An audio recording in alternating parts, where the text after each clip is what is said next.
ఒకనొకప్పుడు మేము చీకటిలో ఉన్నప్పుడు మమ్మలను ఒకనొక సమయంలో నాయన అన్యుల మధ్యలో ఉన్న మమ్మలను ఒకనొకప్పుడు నేను ఎరగినటువంటి సమయంలో ఉన్నటువంటి మమ్మలను ఈ వాక్యము ద్వారా మా హృదయాలను వెలిగించిన దేవుడా నీకు స్తోత్రం నాయన. అయ్యా లోకానికి నేను వెలుగునై ఉన్నాను, మీరు వెలుగై ఉండాలని కోరుకుని నాయన మా మధ్యకు వచ్చిన తండ్రి.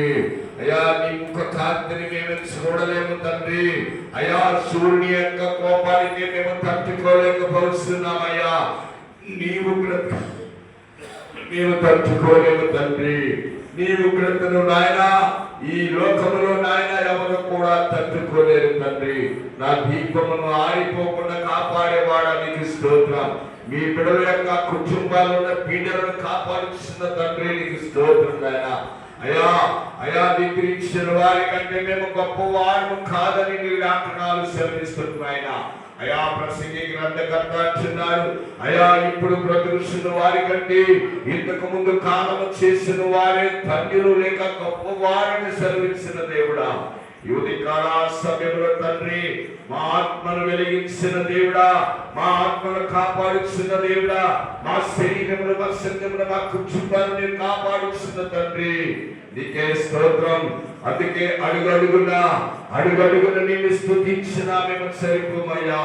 అయ్యా ఉదయం నిద్ర లేచి మేము స్తుతించినా సరిపోమయ్యా. రాత్రికాల సమయంలో మన ప్రార్థించిన మేము సరిపోమయ్యా. మా పని బాటలో ఉన్నప్పుడు మీరు తోడుగా ఉన్న తండ్రి నీకు స్తోత్రం నాయన.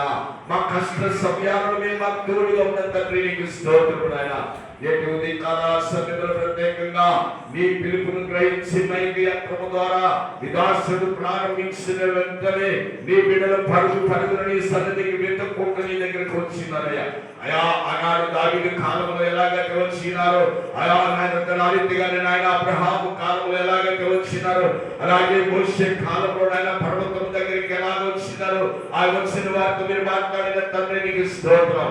ఆయా వచ్చిన ప్రతి ఒక్కరి నుండి ఆయా వారిని మీరు కోరుకున్నది ఏంటంటే నాయన, ఆయా 10 ఆజ్ఞల్లో ఉన్నటువంటి దానిని మీరు బయలుపరిచిన ధర్మశాస్త్రంగా మోషే ద్వారా గ్రహించిన తండ్రి నీకు స్తోత్రం.